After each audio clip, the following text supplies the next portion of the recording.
welcome to Partners in Employment TV. I'm Melissa Shank. Now today we are actually at Partners in Employment and we're going to be talking about the School to Work Transition Program. I'm with Maureen here from the Huron-Perth Catholic District School Board, and we are talking today about the School to Work Transition Program.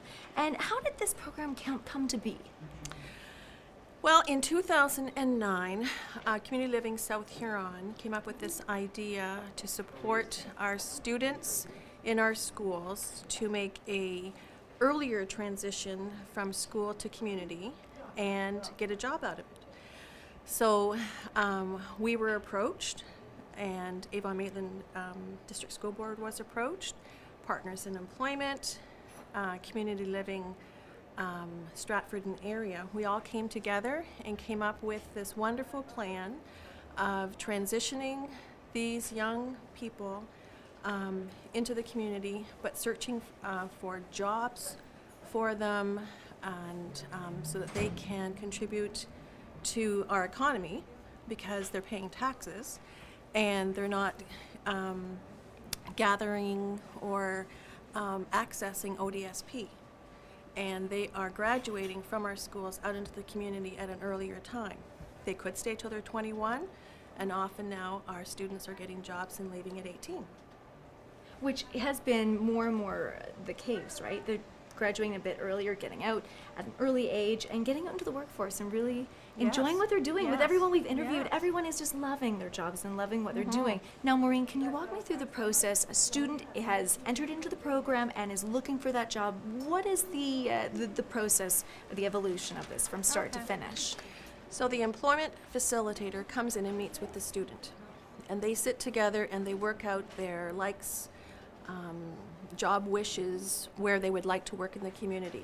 A lot of our students travel to our high schools, so they're not having their high school experience within their home community. But part of this project is to connect them back to their community so that that's where their employment opportunities should be, could be, and right now are.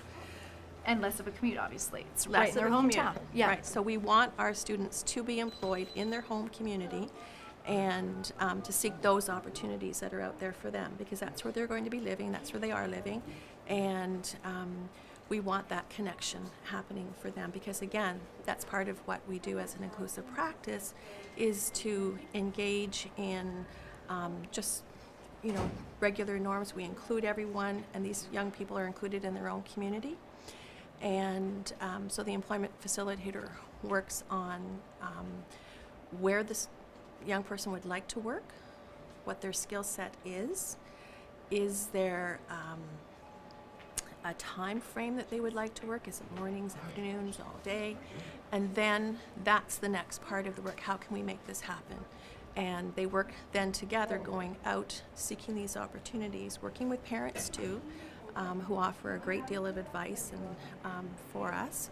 And then that's the job happening scenario right there, where an employer is approached, the young person is prepared with interview skills, they dress for the occasion, and off they go, and they're really getting their own jobs, really on their own. Which makes total sense too, because when you're looking at, putting that wish list together and putting down even the days of the week that you're available or have conflicts, you're setting up really a whole element for success. Right. And it's what everyone gets to do. We all get to do that. We make choices, and these young people have choices to grasp onto as well. And what has been the response from the employers, from the employer side of things in hiring students and bringing them in and starting and training and just getting them started with the whole process? It's actually been really interesting. The employers are loving our young people. They find that they do have a skill set. They're well prepared to work in that employment opportunity. And they actually are saying to us, we'll do the training of this person, where before we think, okay, what supports we have to put in place? They're saying, no, we're ready to support them. They're prepared, and the key is finding a job with a skill set that this young person can offer to an employer, and they actually want it, so they're willing to pay fair wage for it, and they're seen as an employee So it's wonderful. So I'd like to introduce you to Sarah. Sarah, how long have you been here working at Krabby Joe's? Since my interview at the Partners in Employment, How long has that been? like a few months ago. A few months ago. Walk me through that. What was the interview stage like, and how did Partners in Employment help you out with finding the job here? Answering a few questions for them and letting them know what I did before and stuff like that. Now, what do you like the most then about the school to work transition program that Partners in Employment helped you out with? What's been the best experience?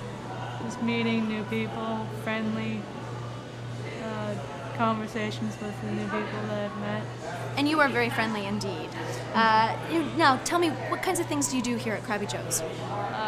Clean the dishes and make sure they're clean before I put them through the dishwasher. So you have literally, I'd say, the most important job here, right? Because if it doesn't come out clean, someone's not going to be too happy, right? Yeah. Tell me a little bit about what are your duties here at the Festival Marketplace? What do you have to do? Clean the bathrooms, do malters, clean the windows, vacuum, clean the furniture up. So you are overall maintenance man. Yeah. Yeah, and you also open and close at night too, don't you? Yep. Yeah, so you have a very important job. Yeah. What do you like best about it? I like working with the people. Yeah. There's some nice people. All right, Jamie, so we got a couple of your colleagues here. You want to introduce them? Tell me who they are. Ray and Errol. And you guys all work together? Yes. Yeah. Yeah, so what's it like working together with these guys? Oh, that's good. Yeah. You work hard, they keep you on your toes? Yeah. And what's Man the... of 1,000 words. yeah, and you all enjoy, and you Yeah. both enjoy working with Jamie as well? Yes. He's a good worker, yes. Very hard. Yeah. Excellent. Okay, well, hey, Jamie, thanks so much for spending time with us, Yeah. and you gentlemen as well. So now what are some of your duties? Can you kind of walk me through your jobs, all of the different things you get to do here? I put like stuff away, like coffees away. And I saw you doing some of the food preparation? Yeah. Yeah, so you're getting things ready for the breakfast rush, obviously, and then some of the prep for lunch as well. And I always hear you've got quite the staff that you work with. Yeah, they're laughing. Yeah, they seem to have a lot of fun here. Is it fun to work here at Coffee Culture? Yeah. So what do you like most about this whole program then? The school to work transition program through Partners in Employment. How has it helped you? They had me like try and get a job, and Did they help you with your interview skills Yeah. and your resume writing as well? yeah, they had me like that too. So the whole process then, right? So from interview, resume writing to, what was the job interview like? It wasn't that bad. Like he asked me a couple questions, and if you say like you work a bunch of places, you might get a job or not. You never know. You never know until you try, right? Yeah. So what would you recommend? Is that your recommendation? You never know until you try, so go out and try Like it. go try, never say never. Oh, I love it. Never say never. Listen to Samantha, right? If you're like Samantha here and you want to learn more about the School to Work Transition Program, please do contact Partners in Employment. You can reach them on their website at partnersinemployment.on.ca.